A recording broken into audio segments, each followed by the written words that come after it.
नमस्कार। आज हम लोग बात करने वाले हैं प्राइम मिनिस्टर मोदी के जो सिक्योरिटी ब्रीच हुआ है उसके बारे में। ये जो सिक्योरिटी ब्रीच हुआ है, क्या ये एक कॉन्स्पिरेसी था, क्या ये एक प्लानिंग था, क्या था ये? जितने भी फैक्ट्स हैं उन सबको आज हम लोग डिटेल में जानेंगे और जानेंगे कि ये चीज़ें शुरू कहाँ से हुई और इसके आगे क्या हो सकता था और इस चीज़ की जो हिस्ट्री है वो क्या रही है। तो सबसे पहले ये जो पूरा सिक्योरिटी ब्रीच क्या हुआ है ये मैं आपको बताना चाहूँगा। एक्चुअली में मोदी जी को फिरोजपुर जाना था। फिरोजपुर में जाके वहाँ पे बहुत सारे जो प्रोग्राम्स थे उनका इनॉग्रेशन करना था, शिलान्यास करना था। तो इसके लिए उनका पूरा प्लान ये था कि वो पहले भटिंडा में लैंड करेंगे अपने प्लेन से और उसके बाद वो वहाँ से हेलीकॉप्टर से फिरोजपुर जाएंगे जहाँ पे वो इनॉग्रेशन वगैरह करेंगे, शिलान्यास करेंगे। लेकिन होता ये है कि जैसे ही उनका प्लेन भटिंडा में लैंड करता है उसके बाद जो वेदर होता है वो बहुत ख़राब हो जाता है। जो हेलीकॉप्टर होता है उससे जाना संभव नहीं हो पाता है, तो हेलीकॉप्टर से जाने का प्लान कैंसिल कर दिया जाता है और फिर ये प्लानिंग की जाती है कि मोदी जी को बाय रोड फिरोजपुर ले जाया जाएगा। अब फिरोजपुर के बारे में मैं आपको पहले बता देना चाहता हूँ। ये जो फिरोजपुर है पंजाब का एक डिस्ट्रिक्ट है, लेकिन ये जो फिरोजपुर है वो बॉर्डर डिस्ट्रिक्ट है। वहाँ से पाकिस्तान स्टार्ट होता है और आपको तो मालूम ही है पाकिस्तान हिंदुस्तान का कितना अच्छा दोस्त है अकॉर्डिंग टू कांग्रेस। अब होता यह है कि जब मोदी जी को फिरोजपुर ले जाया जा रहा होता है तो उस टाइम पे उनका जो काफिला होता है वो एक फ्लाईओवर से गुजरता है। फ्लाईओवर से गुजरने के समय पे ही जो प्रोटेस्टर्स होते हैं वो घुस जाते हैं और उनका जो पूरा रोड होता है वो ब्लॉक हो जाता है। अब इसके बाद कुछ भी हो सकता था, लेकिन इससे पहले मैं आपको बताना चाहूँगा कि ये जो पूरा काफिला होता है उसके सिक्योरिटी की जो जिम्मेवारी होती है वो स्टेट गवर्नमेंट की होती है।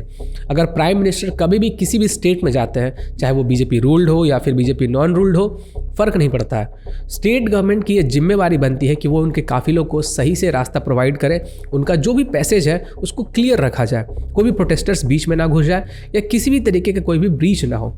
ये पूरा चीज़ इंश्योर किया जाता है स्टेट गवर्नमेंट के द्वारा। पंजाब गवर्नमेंट को मालूम है कि पीएम मोदी वहाँ से जाने वाले हैं, वहाँ से गुजरने वाले हैं, लेकिन फिर भी ये एक सिक्योरिटी ब्रीच हुआ। शायद उस फ्लाईओवर को उड़ा दिया जा सकता था, शायद उस फ्लाईओवर के आसपास में शूटर्स तैनात किए गए होते, कुछ भी हो सकता था।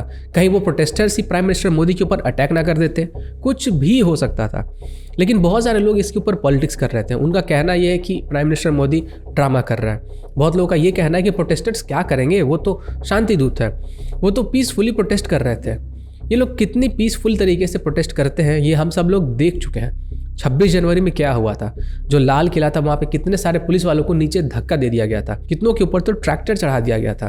तो ये कितना ज़्यादा पीसफुल है ये हम सब लोग जानते हैं, और ये लोग कितना किसान है ये भी हम सब लोग जानते हैं। और ऐसा नहीं है कि प्राइम मिनिस्टर मोदी के ऊपर ये पहला जानलेवा अटैक हुआ या उनको थ्रेट मिला है।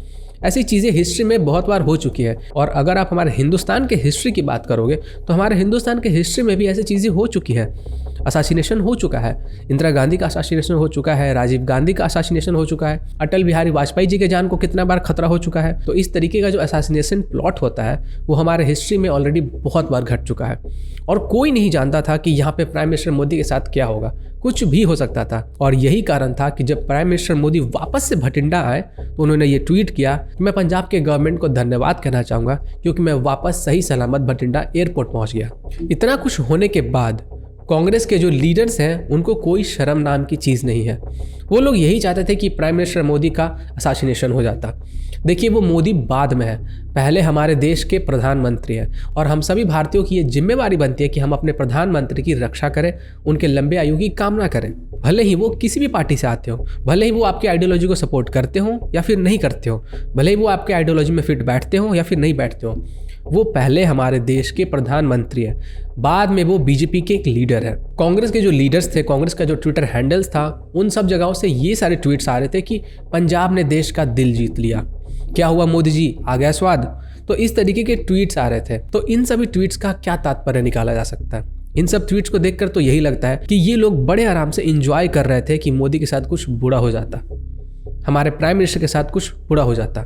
मोदी जी के ऊपर पहले भी जानलेवा हमला हो चुका है, जैसे कि 2004 में 4 लोगों ने मोदी जी को मारने का प्लान बनाया था और वो सभी लोग लश्कर तैयबा ग्रुप से आते थे। लश्कर तैयबा एक आतंकवादी संगठन है।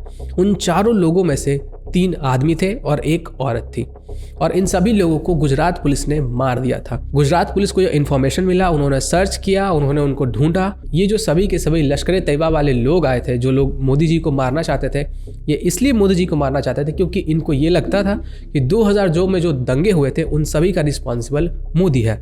जबकि हम सभी लोग जानते हैं कि 2002 में क्या हुआ था। इसी तरीके से 27 अक्टूबर 2013 को जब प्राइम मिनिस्टर मोदी, जिस समय पे प्राइम मिनिस्टर वो नहीं थे, अपने रैली का आयोजन कर रहे थे, रैली के टाइम पे ही पटना के गांधी मैदान के अंदर ब्लास्ट कर दिया जाता है, सीरियल ब्लास्ट किया जाता है और उसमें आईईडी ब्लास्ट किए जाते हैं। 80-85 लोग घायल हो जाते हैं और इसमें उनका जो प्लान था वो ये था कि वो मोदी को मारना चाहते थे, मोदी का असासिनेशन करने आए थे। और मोदी जी का ये जो असासिनेशन था वो फेल हो गया था। और ये जो ब्लास्ट किया गया था, क्या आपको मालूम है वो लोग कौन थे? वो सभी लोग आते थे सिमी से, student Islamic group of India. और ये एक मिलिटेंट इस्लामिक ग्रुप है जो कि एक टेररिस्ट ऑर्गेनाइजेशन जिनको आप कह सकते हो, और इनको इंडिया में बैन कर दिया गया। और इनका जो लिंक है वो पीएफआई से भी है, यहाँ से जो लोग होते हैं वो आईएसआईएस को भी ज्वाइन करते हैं। तो इस तरीके के बहुत सारे ऐसे ग्रुप्स हैं इंडिया के अंदर जो कि अभी भी टेररिस्ट ऑर्गेनाइजेशन में एक्टिव है। वो लोग अभी भी आतंकवादी गतिविधियों में शामिल हैं, उनके ऊपर अभी भी नज़र रखी जा रही है। और ये जो पीएफआई है, इनका नाम तो बहुत बार लव जिहाद में भी आ चुका है। इनका पूरा का पूरा ये प्लान था कि ये किसी भी तरीके से इंडिया के अंदर लव जिहाद फैलाना चाहते हैं और पूरे देश को मुसलमान बनाना चाहते हैं। वीडियो मैंने बनाया था बट वीडियो को डिलीट करवा दिया गया यूट्यूब से। किन पावरफुल लोगों ने डिलीट करवाया होगा ये तो आपको मालूम ही है। इसी तरीके से लगातार मोदी जी को हमेशा थ्रेट आते रहे, 2015, 2016, 2017, 2018, इस तरीके से लगातार उनको थ्रेट्स आते रहते हैं और उनकी जान का खतरा हमेशा बना रहता है। और ये जानते हुए भी पंजाब की गवर्नमेंट ने सिक्योरिटी लैप्स किया, सिक्योरिटी ब्रीच हुआ, मैसिव सिक्योरिटी ब्रीच हुआ। लेकिन फिर भी पंजाब की जो गवर्नमेंट है वो एक्सेप्ट करने के लिए ये रेडी नहीं है कि कोई भी सिक्योरिटी ब्रीच हुआ है। उनका सिर्फ और सिर्फ ये कहना है कि मोदी जी अपना काम खत्म नहीं कर पाए, इसके लिए हम बेहद शर्मिंदा हैं। आपको याद होगा कि कुछ समय पहले ही हमारे सीडीएस जनरल बिपिन रावत की भी मृत्यु इसी तरीके से हुई थी, उनका भी असासिनेशन किया गया था। इस तरीके की चीज़ें अभी भी पब्लिक डोमेन में फैल रही है। और अगर मैं अपना ओपिनियन बताऊं तो मुझे लगता है कि बिपिन रावत जी का असासिनेशन हुआ है, कोई भी एक्सीडेंट नहीं हुआ था। ये मेरा ओपिनियन है, आप अपने ओपिनियन कमेंट करके ज़रूर बताइएगा। क्योंकि जो भी चीज़ें मेरे सामने आई थी, जो फैक्ट्स मैंने देखे, जो भी हालात थे उस टाइम पे, उनको देखकर मुझे ये लगता है कि उनका असासिनेशन हुआ था। और उसी के बाद नेक्स्ट नंबर पे थे प्राइम मिनिस्टर मोदी। लेकिन ये जो उनका असासिनेशन था वो फेल हो गया। आपको क्या लगता है? आप लोग कमेंट करके ज़रूर बताइएगा।